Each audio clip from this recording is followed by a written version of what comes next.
felt like, I just thought I was getting like quite bad like period pains. So kind of thought nothing of it. Had like a couple of paracetamol because I usually get quite bad period pains anyway.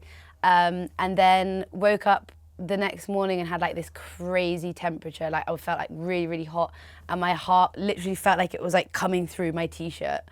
And luckily my mum was already coming up to London, and I called her and I was like, I actually think you're gonna need to just come to the house and take me straight to hospital.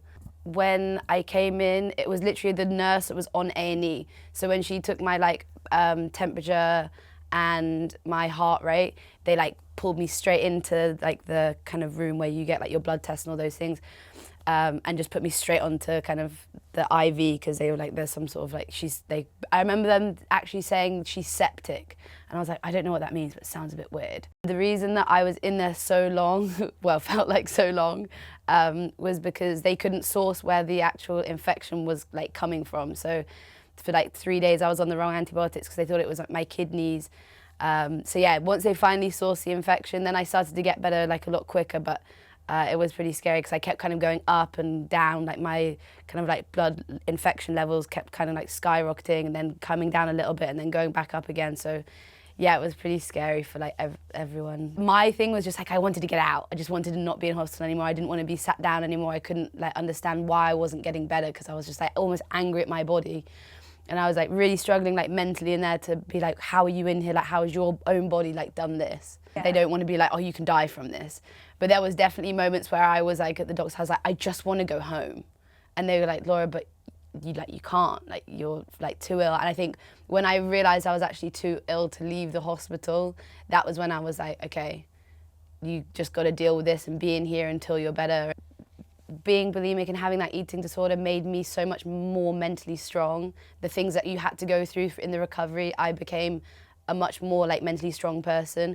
And I think actually being in the hospital again has made me grow even more as a person. I think I always have this mentality of like, oh, I'm never gonna get ill, like I'm fit, like I look after myself. But actually, as time went on, they explained to me that the fitter you are, the quicker that sepsis actually travels, because it goes kind of, your blood pumps around your body quicker, so the infection then effectively moves around your body quicker. Since I've come out, people are like, oh, like I didn't really know what sepsis was, but like did some research or like read about it in like the news and stuff, and like, are you okay? I'm like, yeah, I'm like getting there and stuff. But yeah, everyone was really supportive. Like Samira, the day I came out, she like came to mine, we went to the cinema, and it was a Saturday night, and I was like, mate, go out if you want, because I can't like go out and do this. She's like, no, we're going to the cinema, having a night in. Jack was really, really good through the whole thing. We're still really good friends. Like we never had any like reason to finish badly, and we've always like kept in contact and remained like quite close friends. So yeah, he was amazing through the whole thing.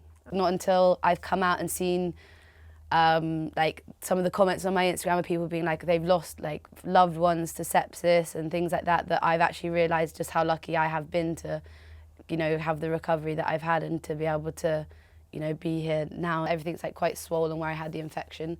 So I've still got to carry on having the follow-ups, and I'm still on a bunch of pills and antibiotics and things like that. But it's just now kind of like getting my body back, because obviously the amount of like antibiotics I've had put in me, I have to get all the vitamins and have to get my body back strong and, you know, build up immunities again. It's going to be slow, but I'm willing to give my body the time.